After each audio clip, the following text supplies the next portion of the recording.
Right.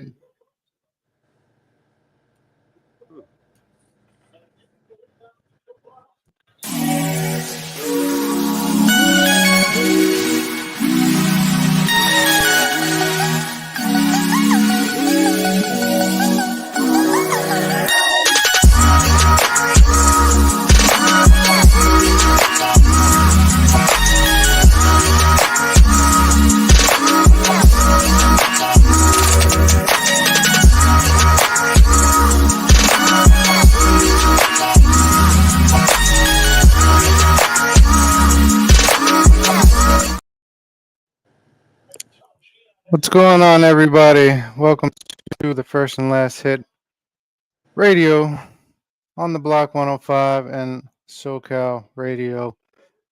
Tonight we have Very one special. special guest.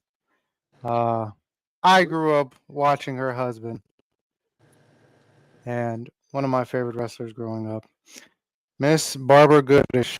Let's bring her on in, AJ. All right. Oh, I'm here. Hey, good evening, guys. How you Good doing? evening. How are you? Good, thank you. Thank you both for having me on. Absolutely. No, It is our pleasure for you to be on the show tonight. Well, I'm happy to be here. so I feel as if we have so many questions. I'm excited. I know Mac's excited.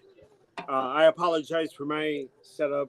It's a bit of a mess, I know, but we're definitely excited to have you on here.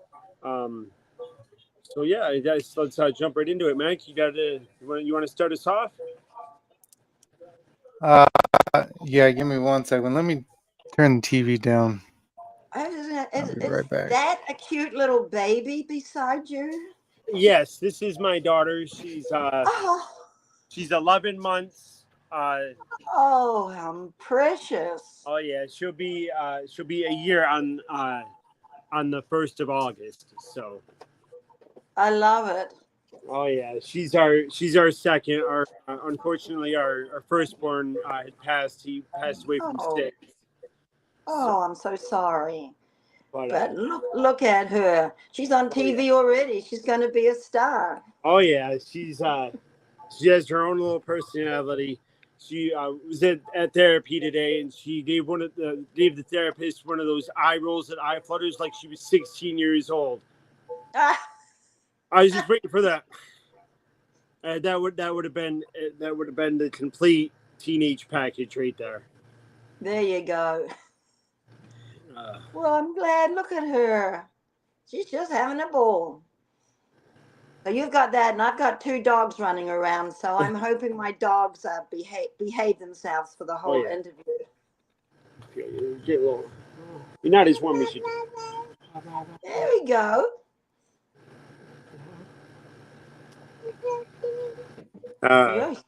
Is she talking yet? Can she say anything? It's like Dada.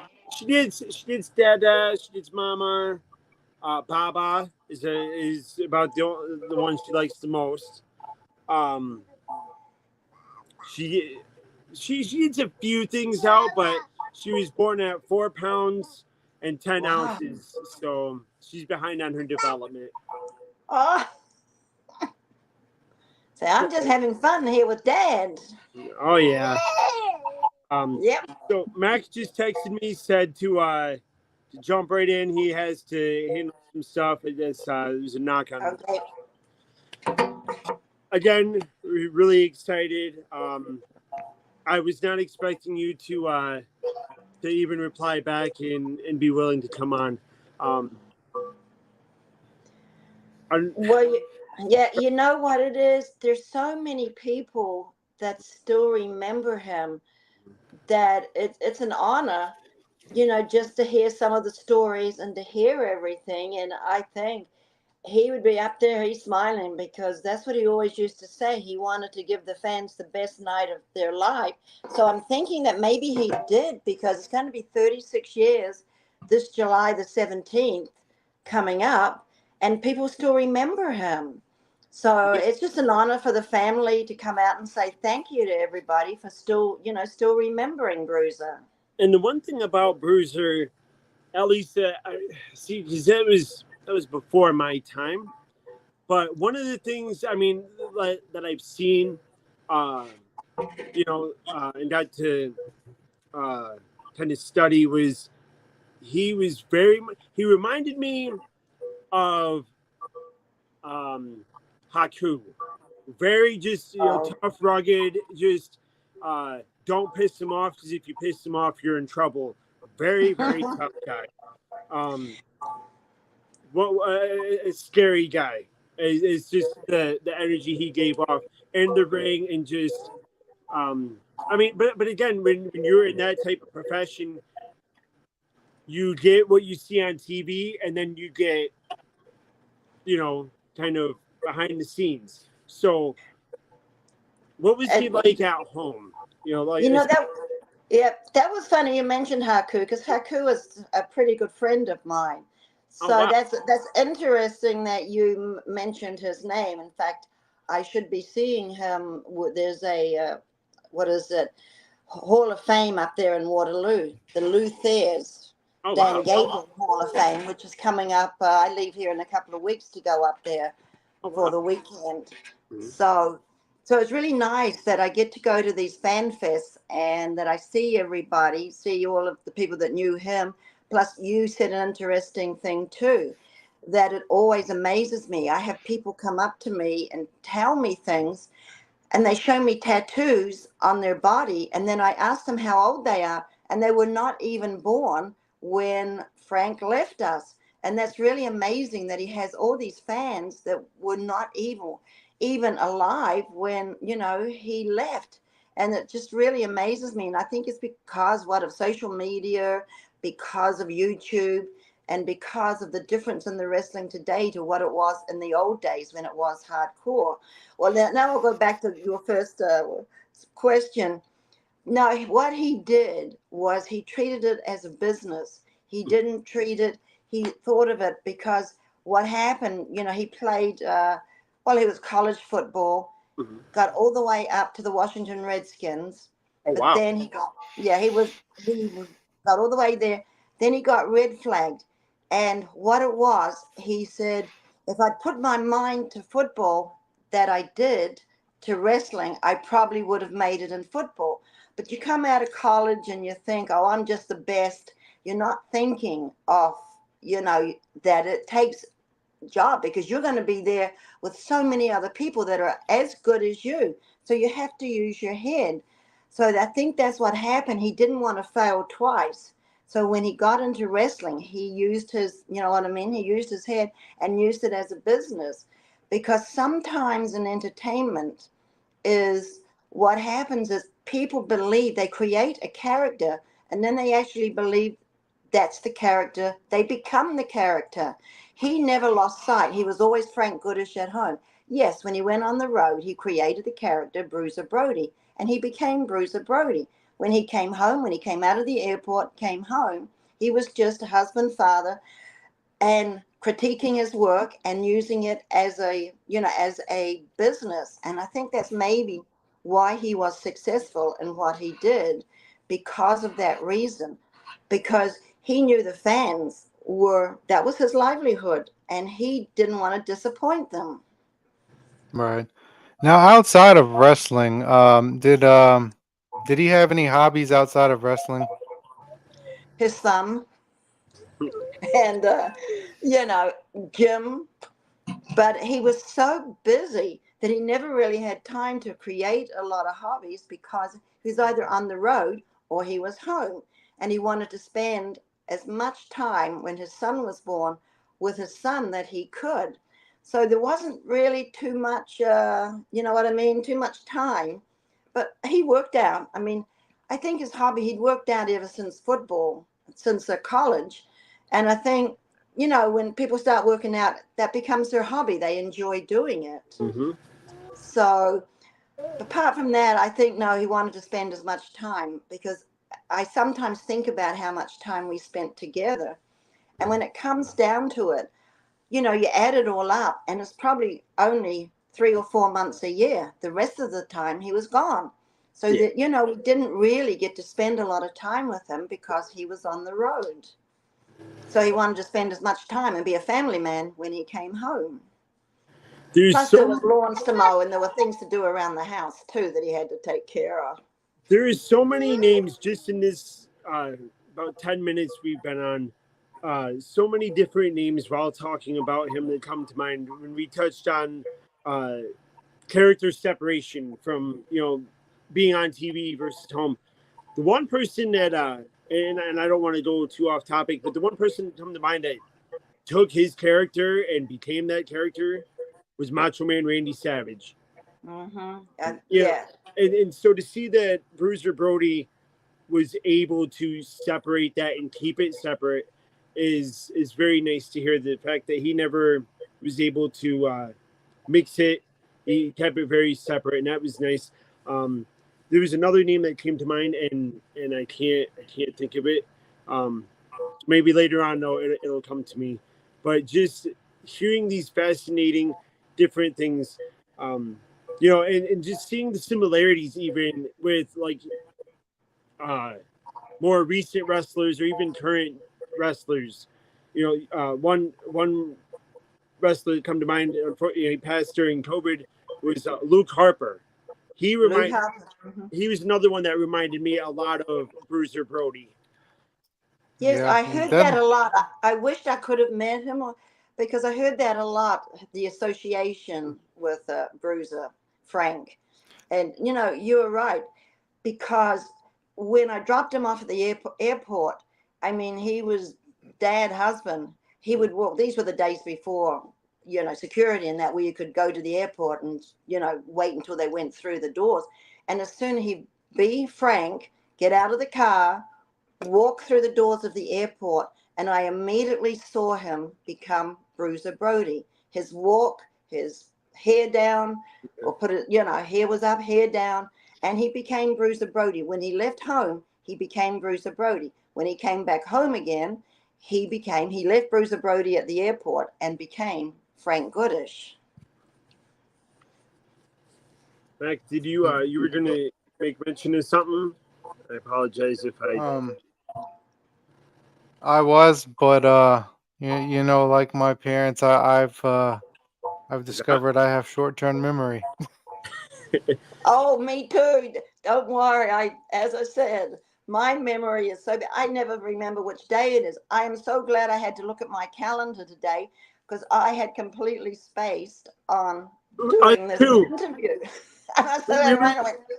Oh, July the 2nd. Oh my gosh. This was like, 2:00 this afternoon, because I was going to go do something. No, I've got a podcast to do. So I understand when you say short-term memory. I understand. I had to write it down. It's funny you mentioned that because I was on the phone with Mac earlier, and he had just gotten back from.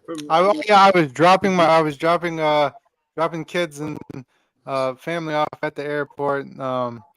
And my son was talking to me. He's like, "Hey, Dad, you got a podcast today, right?" Or he's like, "You got a radio show today, right?" And I'm like, "No, Friday and Saturdays." And he goes, know this, and like, "You know this?" And he was like, "Hey, have you ever seen the episodes on Chris Benoit and Bruiser Brody on the Dark Ring?" And then that's when it hit me. I'm like, I've got I'm like, you are totally right. Yeah. So I mean, I don't know what happens. You know, all of a sudden I had a clear mind. Oh, what happened? Oh no, I don't know. Okay, all right, hold on. Let's not panic, everybody here. All right. Okay. We lost you for a minute. I saw that. I kind of went for a little fly, a little visit.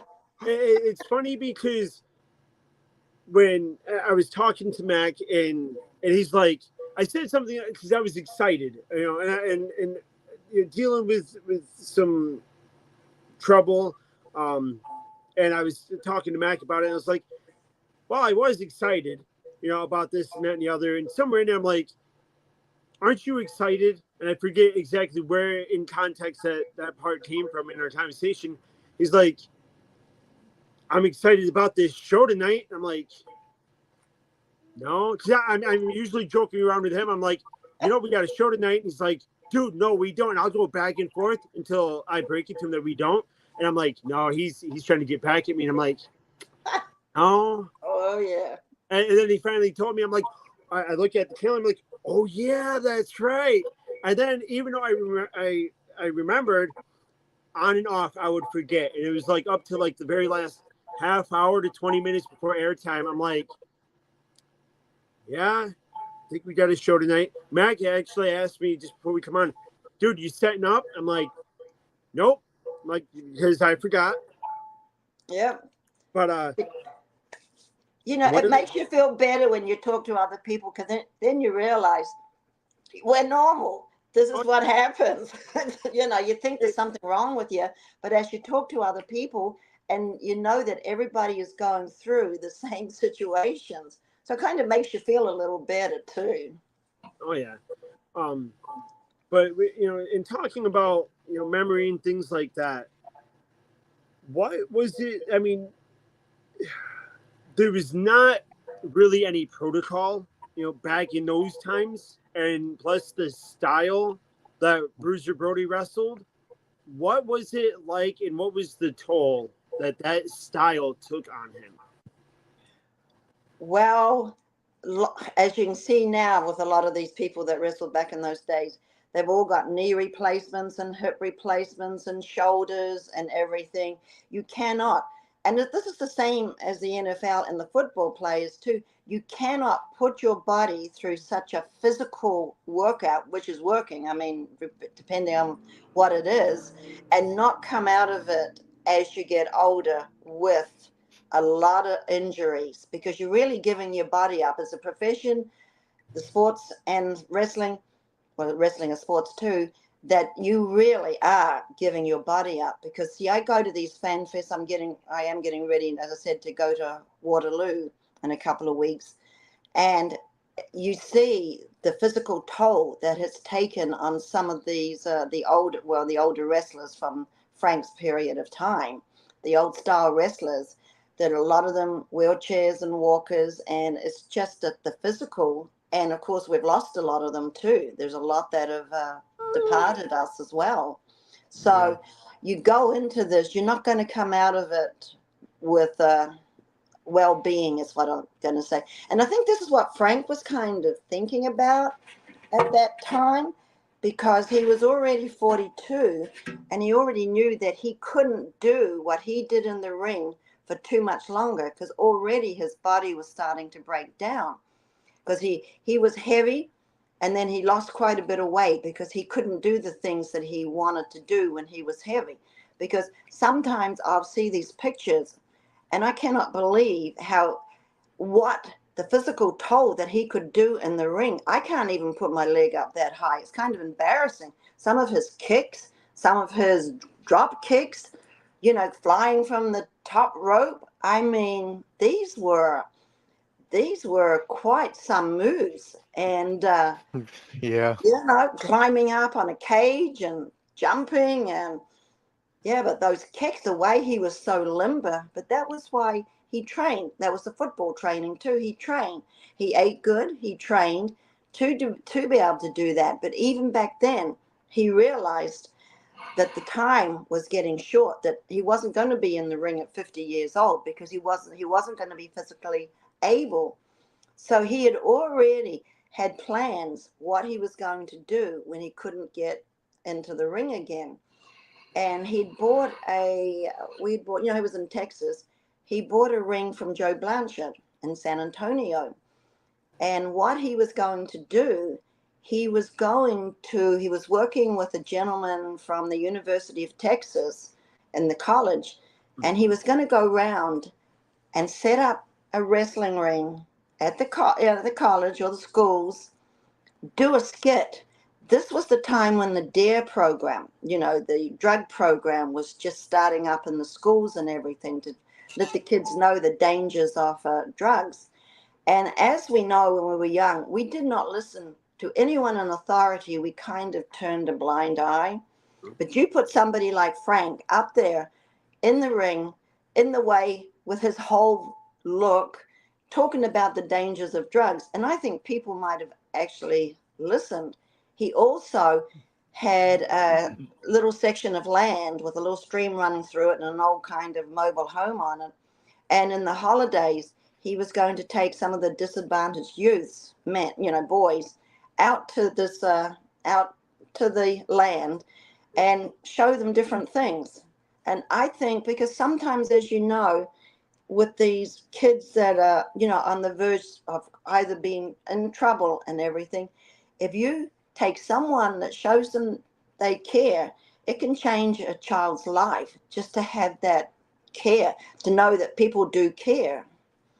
So these are all the things he'd already had planned. I think he'd already be in wrestling at some point, like Stan. Stan Hansen's a good friend of mine too. And he still goes over to Japan and does things. And he goes around to all these fan fests and everything. And I think that's what Frank would have been too. He would still be doing something with wrestling, but he would have been doing other things too. Because that's what he, wanted to do was, maybe help the youth, maybe help these young boys. I think he would. I think he would have made a great asset to that. Um, Being known that he's probably seen it because of the industry that he works in, and because we all know that a lot of the people in that industry after the shows they would go, they would drink, they would shoot, they would they would do so much partying. And I mean, I think I heard it from I think it was Ric Flair one time. He after a wrestling show, he just went and partied and blacked out and forgot he even had a show the next day. And so Yeah, Frank was known for, he traveled. This is what I had to put in his suitcase every time he went on the road. He had to have his green beans and tuna because that's what he would do after the show. He wasn't going to go out. He said, everybody goes out, they do this, and they spend all their pay on partying. So he'd go back to the room, take his green beans and tuna, and that's what he would eat after the show. So, yeah, because he knew his thing was to make money because he didn't know how long he was going to last. And especially, as I said, with the injuries too. So, yeah, I remember every time green beans and tuna. When he was home, he liked spam and eggs. And what's funny and it really catches my attention is people don't realize, especially fans, they don't realize what these athletes put their bodies through, for their entertainment. It's like, Right. oh, I'm so sorry. I'm so sorry.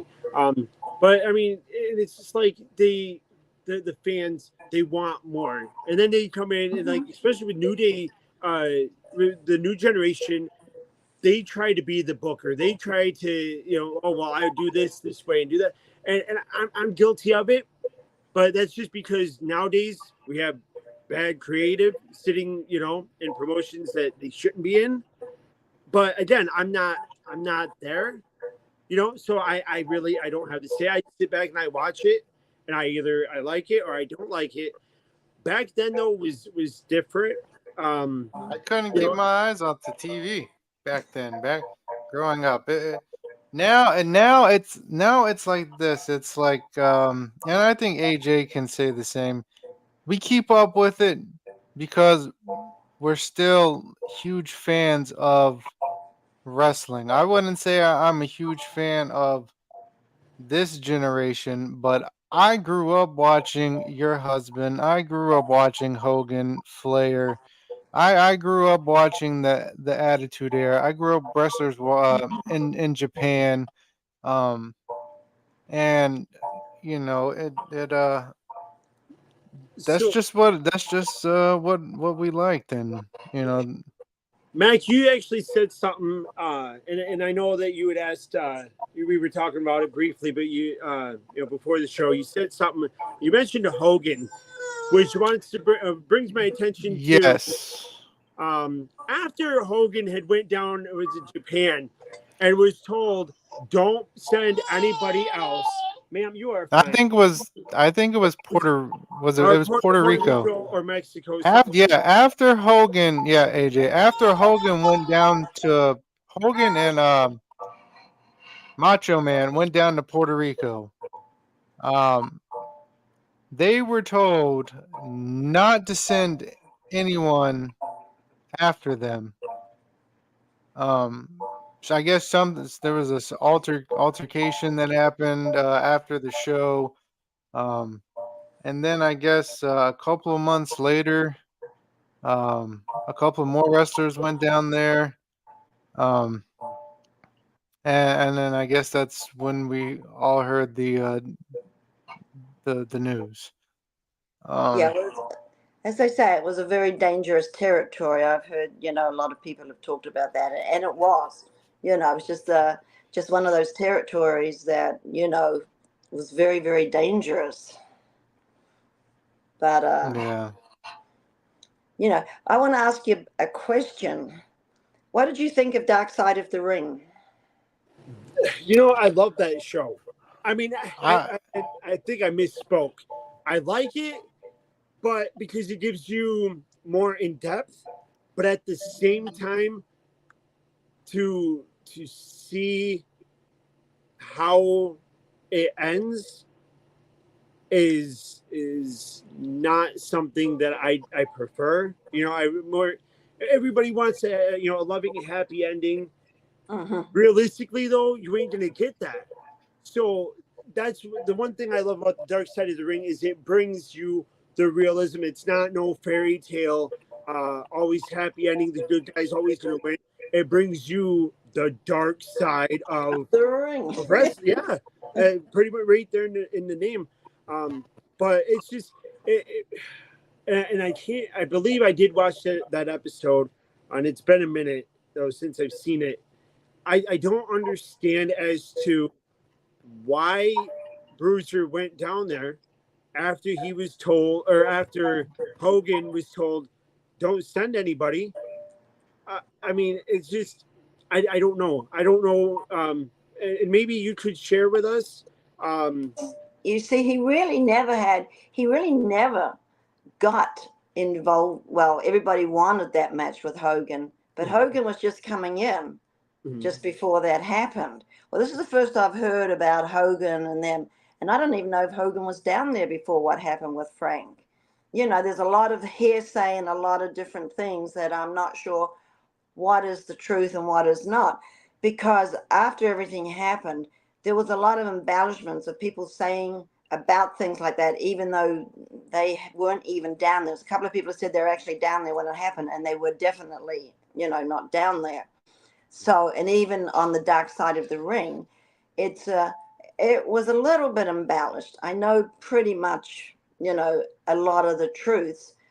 So, but then that's life. Sometimes a lot of people like to embellish a few things. It was basically pretty good, except for a couple of things that I know that weren't true. But then that's documentaries. Not everything in a documentary is 100% true, because they do it. A lot of people like to put themselves over, which is that, and it's TV. They want to make and then they leave out all this. They leave out all the small detail that people should know, or So I mean, that's TV, Hollywood, documentaries, podcast.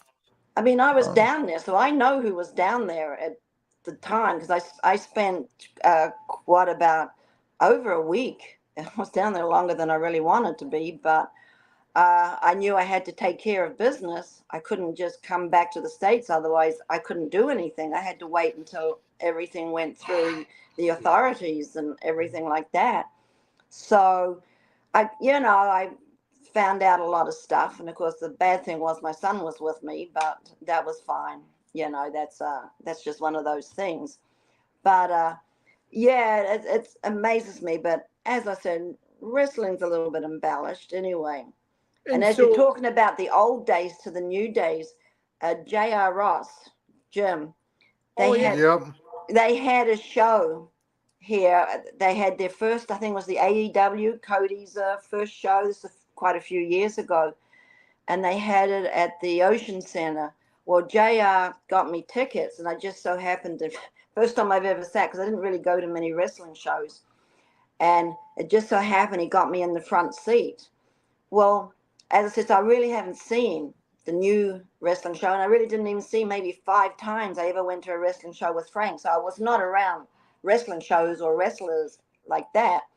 But it kind of, I mean, they're very talented, they're very athletic, but I kind of thought I was in a Vegas show because the somersaults and the wonderful things they were doing, but that's not what I remember as wrestling. Wrestling to me was beating up your opponent and that. Yeah. But this was like a no storyline or anything, but I have to give my hands off. They were very athletic, what they were doing.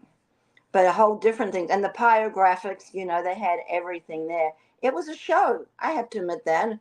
It was a show, like going to a show, but it wasn't like going to a wrestling match. Yeah. So, Barbara, real quick, we're going to take a very quick commercial break, and then I'd like to bring up some stuff, if you don't mind, regarding Puerto Rico, just to kind of see if you remember hearing any of this, maybe what might be accurate. But Mac, let's cut to a quick commercial and then be right back. All right, guys. We'll be right back.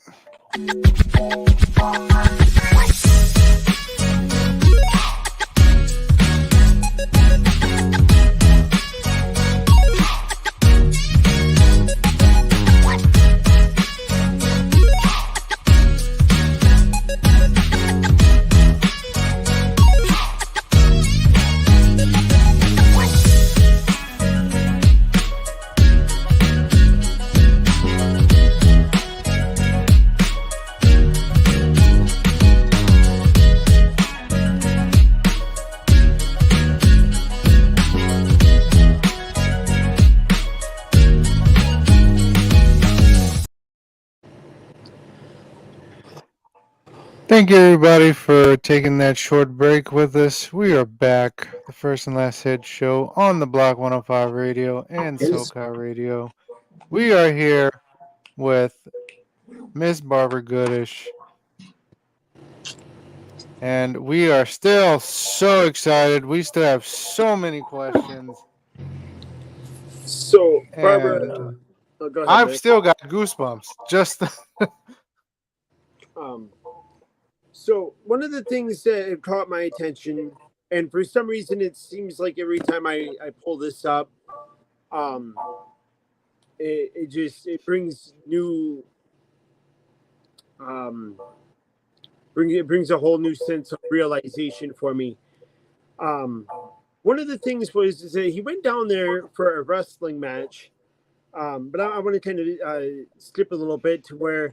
I guess he went in, supposedly, is what they say. Wikipedia, there's been discrepancies. And wrestlers themselves have even went in and said, well, no, this isn't right. This is what really happened. Yeah, Wikipedia is not 100%. You're correct there. Oh, yeah.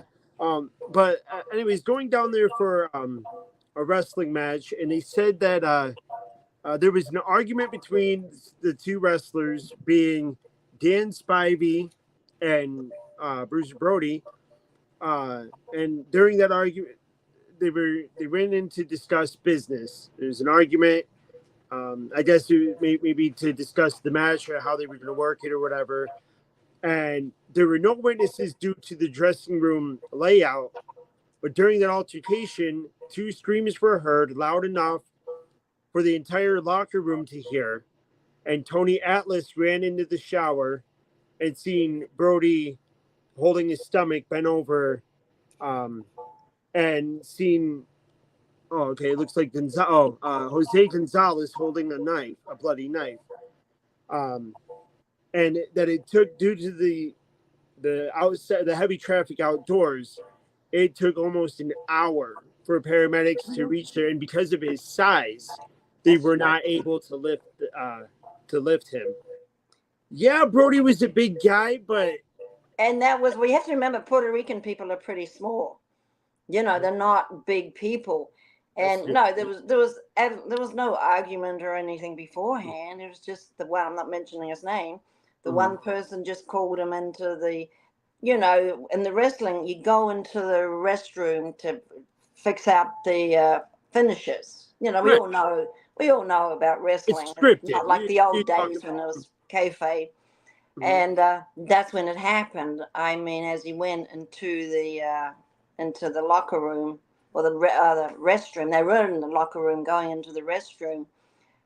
Pushing the. No, it was a setup. He didn't have a chance because he was pushing the door open because that person knew that if he didn't get him the first time, he'd be dead himself because he was making sure because Frank would have come back and just beat him. But not to get into it too far, but yeah, he knew whatever it was, and no one will ever know. Maybe that's something I'll never know. I've accepted the fact. I'll never know the reason why. There's so much crap going around about the reason why, and it's all, nothing makes sense the of thing what it that was. the one thing that that keeps, I guess, um, being pushed is that the person said that he did it in self-defense. Now, looking at Brody, he does not seem. Again, we talk about separation of character. If you're going into work a match and you're discussing the finish, you're not going to be, at least to my Yeah, knowledge and how I think, you're not going to be in character while discussing it. You're still very much out of character. I wouldn't suspect somebody like Brody is professional as he was. I wouldn't think would start anything for anybody to claim self-defense. So there no, is it definitely was a lot of no. sketchy stuff. No, it wasn't self-defense. He didn't have a chance as he pushed the door open. That was when it happened. There was no fight. There was no nothing. He had his little fanny pack in his hand, and I think he had Jeff's photo too, because he'd just been talking to Tony Atlas about Tony doing a drawing of his son when he got called in. So, Yeah, well, he's an well, artist, I believe, right? yeah. What was that? I said, Tony Atlas, he Yeah. does drawings and stuff. Yeah. Yeah, he does. He does some great artwork and does it with like dots. It's absolutely, if you've ever seen it, it's really good, you know. So no, there was absolutely, you know what I mean? Nothing like that. And as Tony said, I've talked to Tony. I've seen Tony. In fact, I think I'll be seeing Tony too in the next few weeks as well. And I mean, he still got it. It was a big thing for Tony. You know what I mean? I mean, it's something he witnessed and I mean, I know he helped. He got Frank to the hospital and everything and helped carry him. But you're right when you say, because not to change the subject, Mhm. when we went to the, I had him cremated down there, like you probably know, because what was I going to do? How was I going to bring him back to the States? I mean, this is Puerto Right. Rico. And so I had him, we talked about cremation. This is what I tell people. You should really, it's not a subject you want to talk about, but you should, on families, you should have everything put down in writing because you never know when anything is going to happen in life. And for something to happen, especially if there's children involved or anything too, that everything should be right there in writing of what to do if unfortunately something happens. Because it's something people don't think about, and it's not so much you don't think about it, it's something that people don't want to do. But it's to save the family, to save the people left, that is probably the biggest gift you could give your loved ones, so they know what to do. Thank goodness we had talked about cremation, so I kind of knew that that's what he wanted. And I know it was kind of like he was telling me sometimes when you go through shock and you go into that shock stage, you get visions. It's like a vision. And I remember it was like he was telling me, you know what to do and you know to make it easy on yourself. Well, that was what to do. Get him cremated over there and bring him home. And that was, that's what I did. But as we go, you know, uh, we were going, to get the thing for the cremation because they wanted, cremation. You get a box, a box Yeah. because But when we went to the funeral home, the poor little guy, and it's all Spanish down there too. The poor little guy from the funeral home, he was I had someone that Carlos Colon's wife. She was a Canadian girl, so she could translate everything for me. Otherwise, I don't know what I would have done. So she translated, and this little guy was just going, talking. And I said to her, "What's wrong?" Well, they don't have anything the size because he's too big. Like you said, he's too big. There was no box that he could fit in. So he ended up in a really nice, his son got him, he had to end up in a nice casket the way that it ended up. But his son, it was blue because his son liked the color blue. So his son chose his dad's casket, which is hard when you think about it. He was 7 years old, but you do what you do. You have to, I don't think anybody realized, at least because I never, looking at him and seeing him, I never realized how tall he was. I just looked it up, and that's double took because we were talking about how big he was. He's 300 pounds. I did not realize that he was 2 inches away from 7 feet tall. Yeah, I think some of that is a little. Maybe I think his real was just a little bit over 6'5". They Oh, have okay. him. They have him 6'8" in a lot of things, but that's what he would have been with his boots on. So I guess that's why when they're talking about the wrestling, he would be 6'8" with his boots on, Oh, but okay. without, because we're taller when we wear shoes than what we Oh, yeah. are when we're in our bare feet. So yeah, most of the things I see have him as 6'8". And depending on the boots he wore, Yeah. something, As always, because different. all those boots have a little bit of sole and a little bit of heel and everything. So probably the two Yeah. inches. You can see that's pretty easy. The 2 inches. Oop, Oh, yeah. It's just like with the tennis shoes now and sneakers nowadays. oh, They've got soles and heels that are look like a brick. I mean, mm-hmm. um, look at the basketball player uh, Kevin Durant. They said he's at like seven. He's like 7 foot tall. He's nothing but like 6'8", 6'9". Yeah. Yeah. But So I mean, yeah, that's exactly because we are taller when we put something on our feet because we have the sole and everything. So yeah, it's just everything. it's like I'm 6'5". But like when I put like my sneakers on or some or my work boots or something like Yeah. that for my day job, I'm about 6'5" and a half, almost 6'6". So I mean, yeah, it puts on a little Yeah. bit of It height. puts on a little Uh, bit.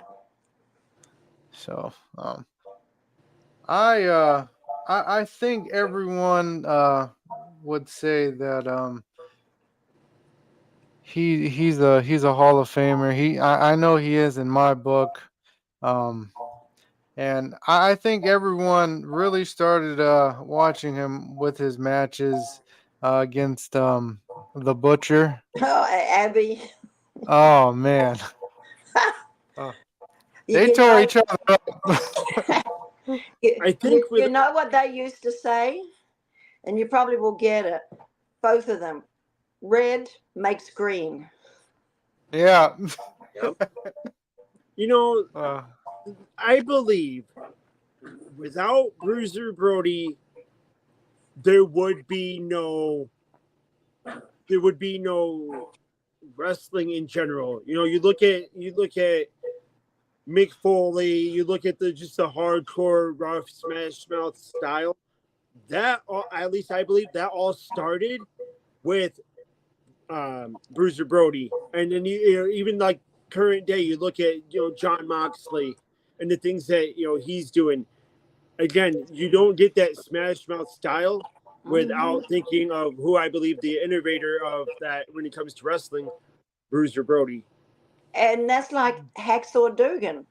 I mean, when I met him, he told me that great story about Frank, and that's how well, he ended up with the 2x4. Because Frank would go into the ring, and if he saw anything lying around, he would either use it for an interview or he'd use it to go into the ring. And I think he was working with Dugan Hacksaw one day, and he said, "Just what I do, just pick up something, whatever you see, pick it up, and just go in." My dog's here, and so as I said, and he picked it up, and as Hacksaw said, it's become his trademark. So he said, "I always Oh thank yeah, God." I know. I know Hacksaw. I've met and talked with him. Down here, I live in North Carolina. I Oh, was that's at where he is. yeah. I met him at one of the Raleigh conventions, and yep. I asked him about, I mean, how'd you get that 2x4, and then ever since, he got that 2x4, he carries the same 2x4 around that he's had for many and many of years, and I'm like, dude, that's so cool. That's so cool to have. I Yeah, will say, and maybe this is me being a little well, on the edge here, but I don't believe that Hacksaw Jim Duggan, no disrespect either. I don't believe though he would have the, I don't want to say the career, but maybe the worldwide recognition if it wasn't for that 2x4. I believe it was Bruiser Brody in that 2x4 that made Jim Duggan the yeah, superstar that he and that is. was it. He actually kind of said, like I said, he just said, "I thank him," because of that reason that, and it became, like you just said, it became the trademark Oh, of yeah. Jim. So sometimes when I go to these fan fests and that, and I meet all these people that knew Frank, it was they tell me great stories about him and everything. So even though he kind of had, he didn't, he was pretty tough in the ring, but it wasn't like anything else. He knew how to put people over, and if you listen to him, he would make sure, because he said, "I'm not going to go in there to have a match and beat everybody up, because that doesn't mean anything on me. It just makes me, I want to go in there and give the other person a match and some highlights and that, to make a match off it, to make a story off it, not just going in and beating people up and getting out." He said, "That's not what I want to do. I want to go in there, wrestle." And if the guys listened to him, the ones that did always come and thank me when I see them, they said, "Yeah, I didn't know. I was green. I was going in there. I didn't know what to do." And he said he'd help me, because he took a lot. He did take a lot of the wrestlers under his. If they wanted to learn and they listened, he would mentor them. But if they didn't, they want to do their own thing. Well, that might be another thing. It's definitely one of those things where you look back and you see all the good things he's done for the business that may not get talked about as much, but when Or you get some recognition. right, but when you get it, so it's got to be even more satisfying for you when you got people that come up and talk about it, or give him the recognition that he so richly deserves. Right. And you actually wrote a book. Um, that's that had me. Uh, Yeah. that's there we Yeah. go. That actually had caught my interest, um, because I noticing it's like I want to know more. Because the biggest highlight, and I don't want to call it a highlight, but because it bothers me that when a wrestler goes in there, they put in so much work after they pass. That just happens to be the biggest thing that everybody remembers. And it's like I don't want that to be the only thing that I sit here and think about when I think of Bruiser Brody. When you look back at that old style wrestling, even when you look at like uh, these different promotions and how they use social media, they use YouTube and things like that.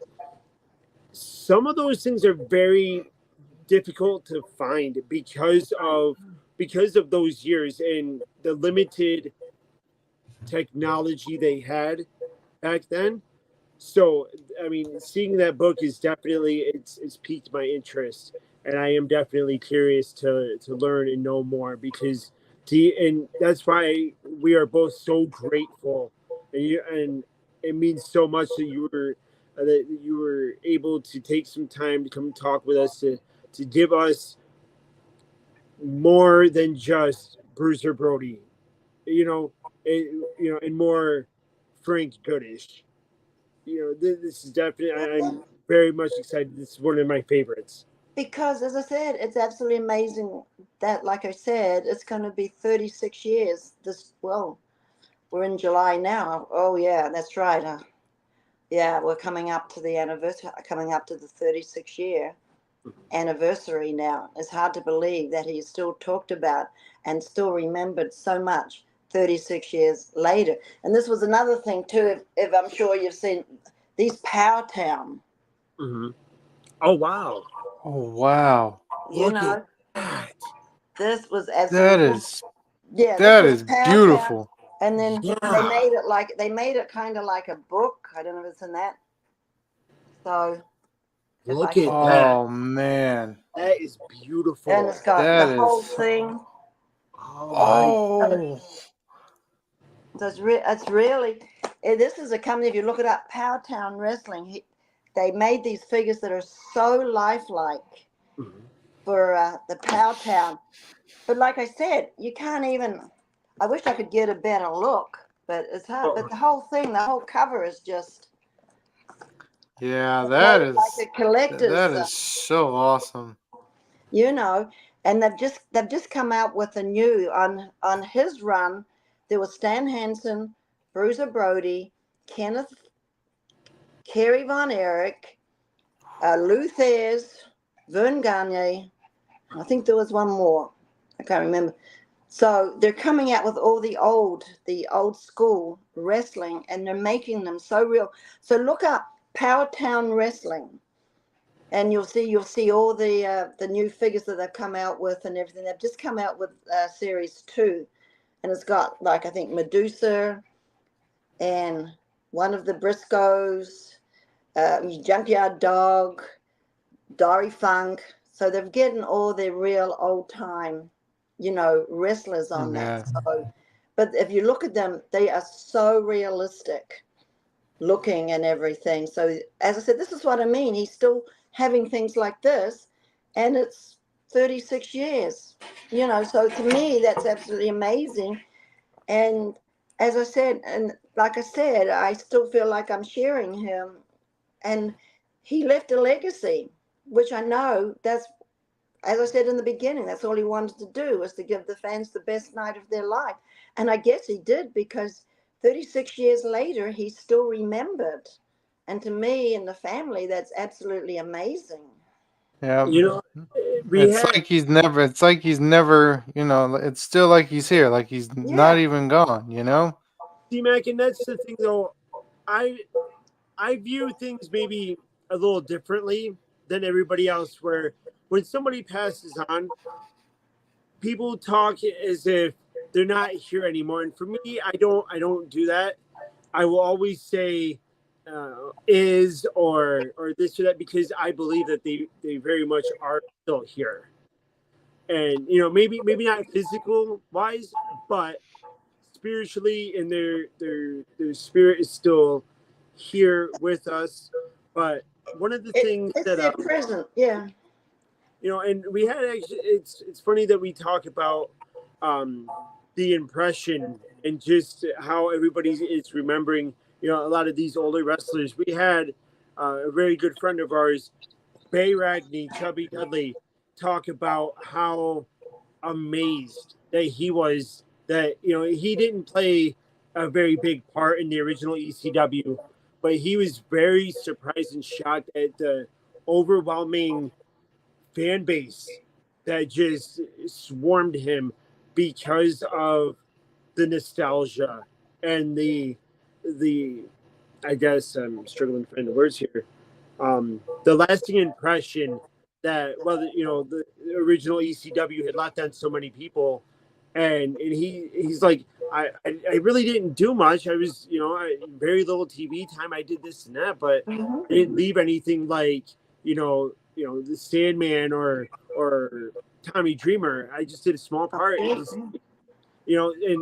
so I mean, it's nice and it's so heartfelt to see, just how appreciative that you are, and I can't imagine what it's like to still have people come up and say, hey, I remember this and that because of how long it was.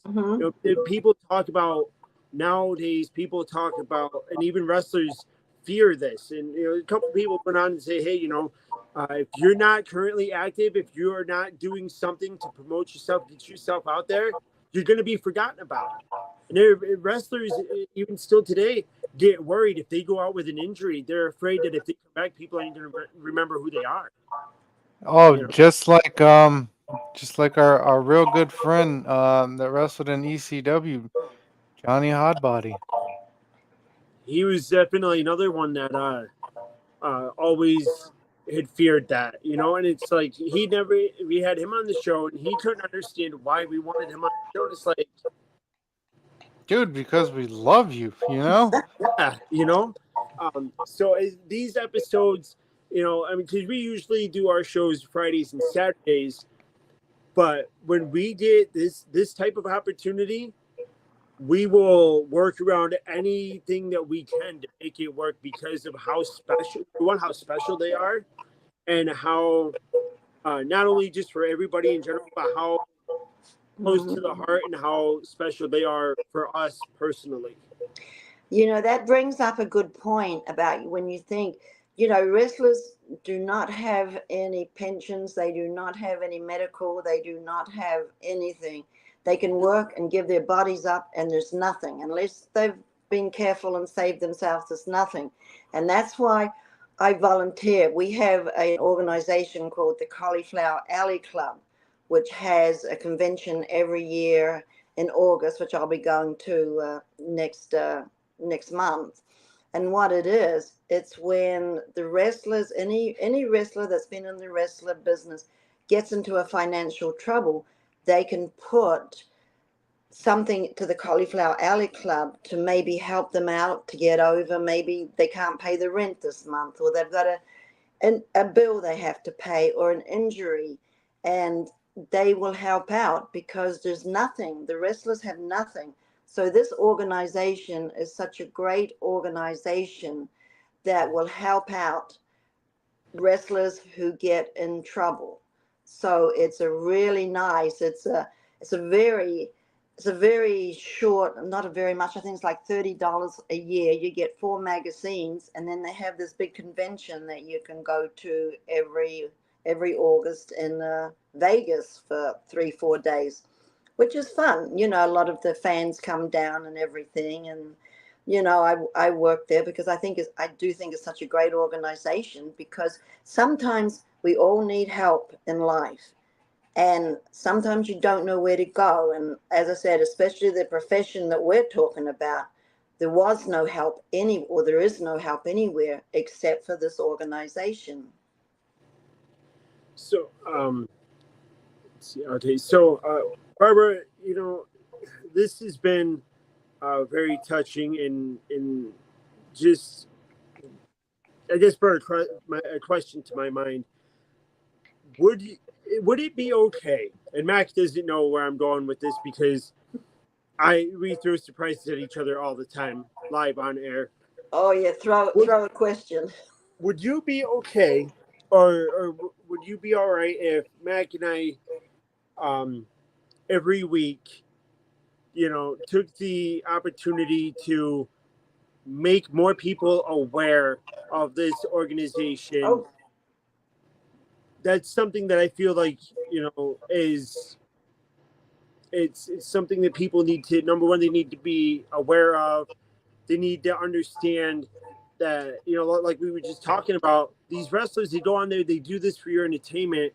Right. They don't get anything for it, and they don't get to see what happens after retirement, or even, whether that retirement comes by choice or not. No, So I mean, it's definitely something I'm behind, and I would really like for no. I think that's great. And if you can go on the website, I'd send you information, but all the information is on the website under Cauliflower Alley Club, CAC, Cauliflower Alley Club. And B. Brian Blair, I'm sure you know that name, is the president. You know, it's funny you mentioned about B. Brian, but I texted him because I have his number. I texted him, and he has yet to respond to me. Okay, so I will get on him. I was hoping to get we were hoping to set up a show there too, and I never heard back. I'm like, okay, maybe not interested, or I don't know, but I didn't want to bombard with messages and stuff. So No, but he is the president of the Cauliflower Alley Club. and it's CAC. CAC, Cauliflower Alley Club.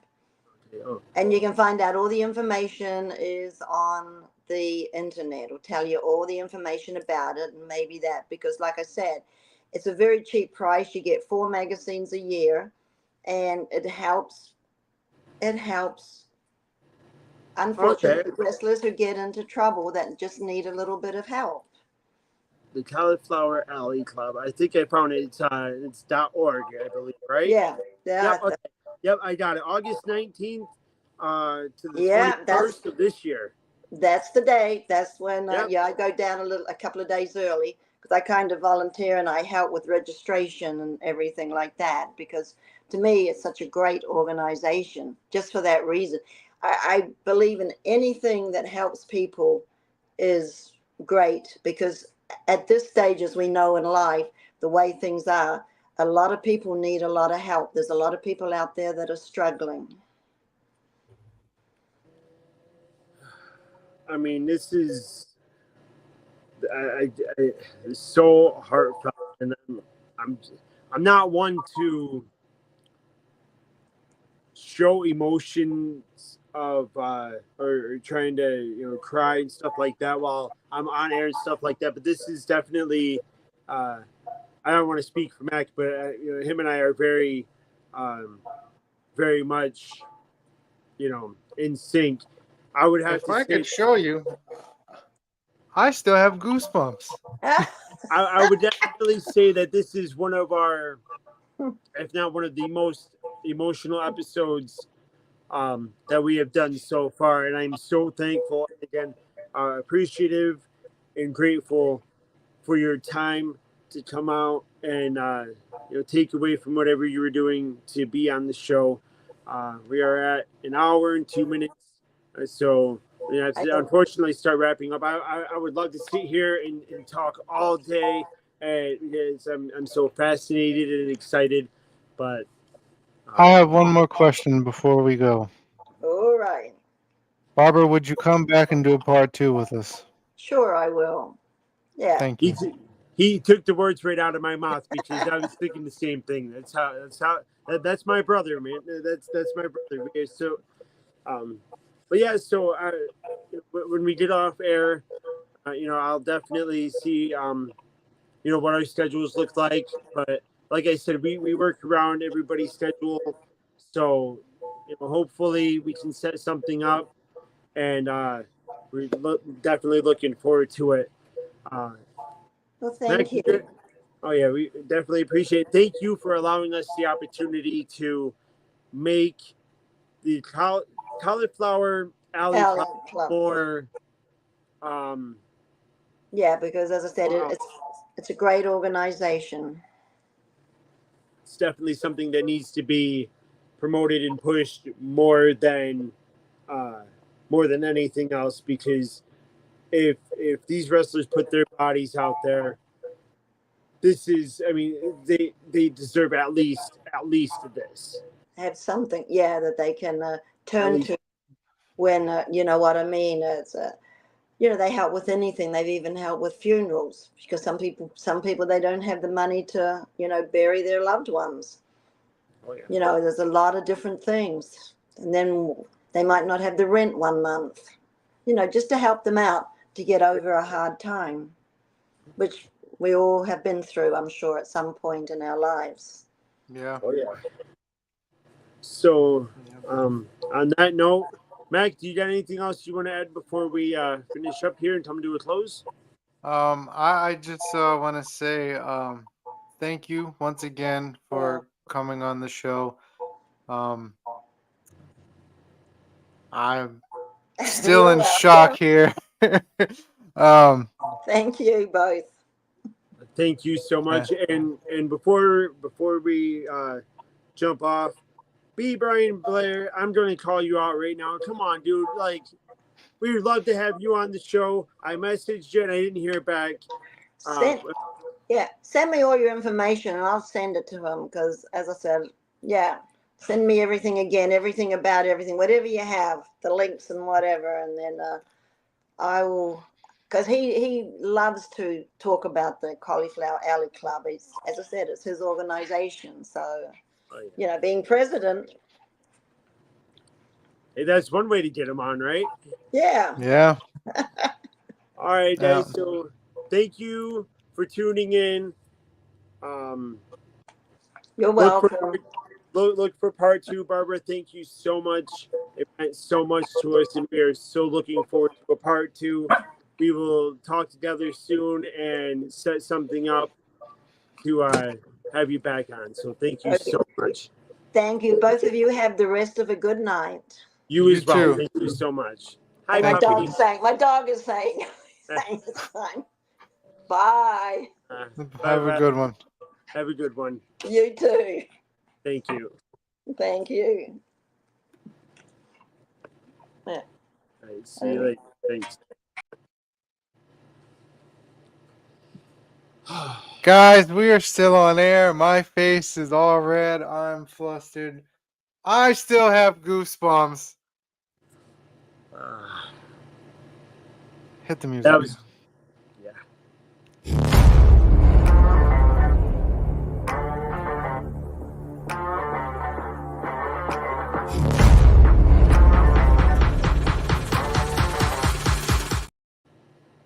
Actually, my fault. Before we hit the music, if that wasn't too sweet and too tasty, I don't know what the heck was. I'm Mac Dobbs. That's AJ Witcher on the First and Last Hit Show, the Block 105 Radio and SoCal Radio. Thank you again, Miss Barbra Goodish. Yes, thank you. Thank you to the King, Bruiser Brody. May you forever live on in our wrestling hearts and look down on us. And say hello to everyone else up there for us. And with that note, hit our music.